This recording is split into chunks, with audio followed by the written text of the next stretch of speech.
ফিলিস্তিনের ভয়াবহ দৃশ্য আমাদের সামনে এসে পড়ল। যে ফিলিস্তিনের যে ভয়াবহ যে অবস্থাটা শুরু হয়ে গেছে, এই ফিলিস্তিন সেনার মতো কোনো কায়দা নাই। ফিলিস্তিনটা একবারে ম্যাসাকার করে ফেলছে কে? এই ইসরায়েল। ফিলিস্তিন না, পুরো বিশ্বকে ওরা নিয়ন্ত্রণ করতে চায়। এটি সত্যি, এটি বাস্তবতা। কেননা মাসুদ দরজাল তো পুরো বিশ্বকে নিয়ন্ত্রণ করবে, পুরো বিশ্বকে ফিতনায় ছড়িয়ে দেবে কে? মাসুদ দরজাল। তার অনুসারী হয়েছে এই ইসরায়েল।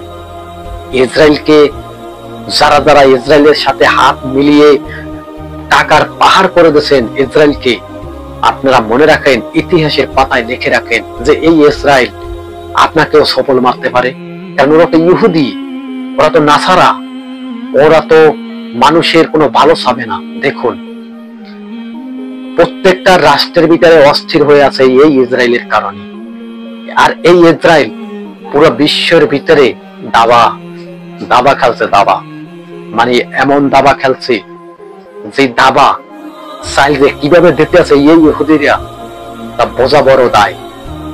আজকে দেখুন, পাকিস্তানের সাথে সৌদি আরবের সাথে কিন্তু একটা চুক্তি হয়ে গেছে। আমি মনে করি এটা ভালো চুক্তি হয়েছে। কেন? সৌদি আরবের সরকার মোহাম্মদ বিন সালমান পাকিস্তানের প্রধানমন্ত্রীর সাথে কিন্তু শাহবাজ শরীফের সাথে কিন্তু চুক্তি করেছে, যদি ইসরায়েল এই সৌদি আরবের ভিতরে যদি হামলা করে, তাও কিন্তু পাকিস্তানও কিন্তু হামলা করবে। কোথায়? ইসরায়েলে। আবার যদি এই ইসরায়েল পাকিস্তানের ভিতরে যদি কোনো হামলা করে, তবে কিন্তু সৌদি আরব কিন্তু হামলা করবে এই ইসরায়েলে। আসলে আমরা মনে করি এটা ভালো কাজ হয়েছে। কারণ মুসলমানের ভাই ভাই, ওদের তো আরো অনেক আগে বন্ধুত্ব করা উচিত ছিল। মুসলমান বন্ধুত্ব করা উচিত ছিল। এখন তো শেষ পর্যায়ে তারা চুক্তিনামায় স্বাক্ষর করেছে এবং একে অপরের বন্ধু। যাক, ভালো, দৃশ্যটা খুবই ভালো। তবে কি ইসরায়েল কি আর কি হামলা করবে? ওদেরকে তো বিশ্বাস হয় না। কে বলছে? মুসলমান বড় বড় রাষ্ট্র বলছে। এবং কাতারের ভিতরে যে হামলা করছে, কাতারের প্রেসিডেন্টও কিন্তু সেও কিন্তু বলে দিচ্ছে কি আমরা তার প্রতিশোধ নেব। আসলে কি আজও কি প্রতিশোধ নিতে পারবে? এই ইসরায়েলকে কি দমন করতে পারবে বড় বড় মুসলিম রাষ্ট্ররা?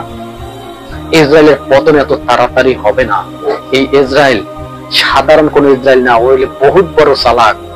এই ইসরায়েল এমন ভাবে যে আপনাকে ষড়যন্ত্র করবে, এমন ভাবে যে দাবার চালবে, আপনি বুঝতেই পারবেন না যে এই ইসরায়েলের কাজ কারবার দেখে আপনি বুঝবেন না। কারণ ওরা যুদ্ধ করছে আর বলছে কি জানেন? আত্মরক্ষার জন্য করছি। মুসলমান কি বলছে? মুসলমান তো কিছু বলছে না, তারা তো যুদ্ধও করছে না। ওই নবী সাল্লাল্লাহু আলাইহি ওয়াসাল্লাম তো 1400 বছর আগে ইহুদিদের সাথে যুদ্ধ করছে।